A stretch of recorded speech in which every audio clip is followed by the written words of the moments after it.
Hey everyone, Megan Olivi, Brett Okamoto here in Austin, Texas. And Brett, it feels like every time we come to Austin, we are just treated to these fantastic events. And tonight was no exception, especially, oh my God, the main event, the co-main. I mean, there was just so much. Yeah, I mean, this card looks good on paper going in, and then it really did deliver. And you got to start with Arman Tsarukyan. I will say, though, Megan, and I think that you're going to like this. Okay.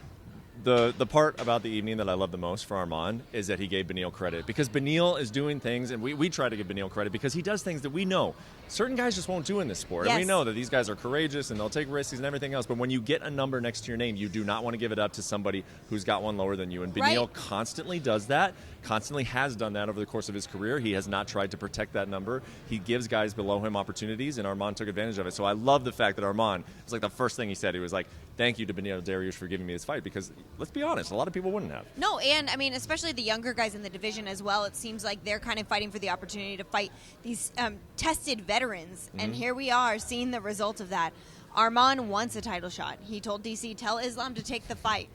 What are your expectations for where we see Arman go, beating someone like Beneil Dariush, who's also been in title conversations? Well, in the absence of Beneil Dariush, who is just willing to give up his spot and put his spot on the line, you have to force it. And the way you force it is with a number. And now he has that. He's going to have a number next to his name. He already did, but it's going to be significantly higher. Obviously, this is a signature win. This is going to be the one that gets people talking about.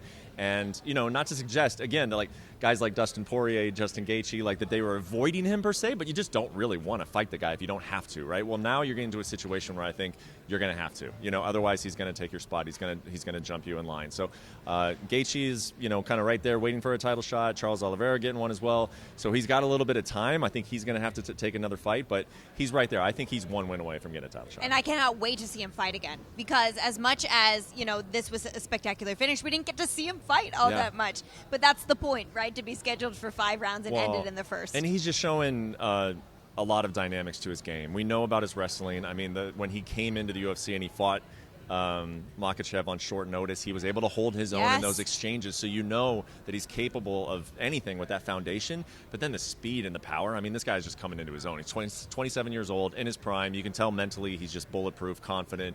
He's scary. He's very, very scary. He says he's going to be a champion. I believe him. Yeah, we have to believe the best is yet to come. Let's talk about the co-main event, because Jalin Turner, man, stepped up and stepped in. I spoke to him a couple of minutes ago, and I said, people doubted you on the scale, and then they doubted who would show up inside the octagon. And you proved to them that you're certainly a force to be reckoned with.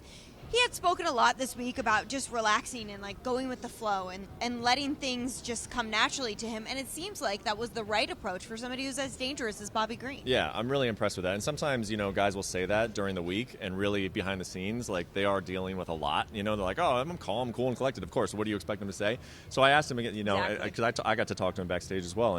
And he meant it. He was very, very calm. And he came into this fight off 2 losses, short notice.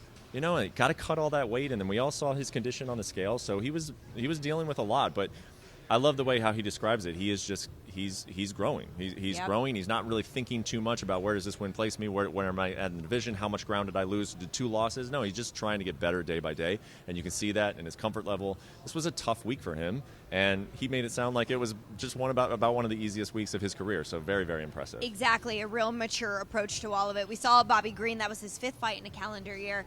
Obviously, it was on the worst end there of that finish, but there were so many things that stood out tonight. We saw a bantamweight debut for Figueiredo where he got his hand raised. We saw 2 slam finishes that were bananas, honestly. I don't even know how else to say it. We saw some incredible fights. Clay Guida, I mean, there was just so much to talk about here. Brett, for you, what stood out the most from this Austin card besides that co-main event? Well, definitely the slam knockouts. I mean, it's just like MMA is wacky. We don't see any for like forever, and then it happens in back-to-back fights, almost like spitting mirror images of one another. It was, that's just weird, Megan. So obviously that was something that stood out. But then Miesha Tate, Miesha Tate having the performance that she did, and I loved her message, that this sport is so brutal, man. They just want to crumple you up and throw you away as soon as you go through a little bit of a rough patch, as soon as your age gets up there a little bit. So I thought her performance was outstanding. And, Holly Holm was sitting front row tonight, and I think that's a fight we're going to have to see in 2024. I know that both of them won it. I love it. I think we're going to see that in 2024. Okay, I love it. Well, we kept Austin weird for sure. Always a great time here in Austin, Texas, but we will see you in a couple of weeks for UFC 296.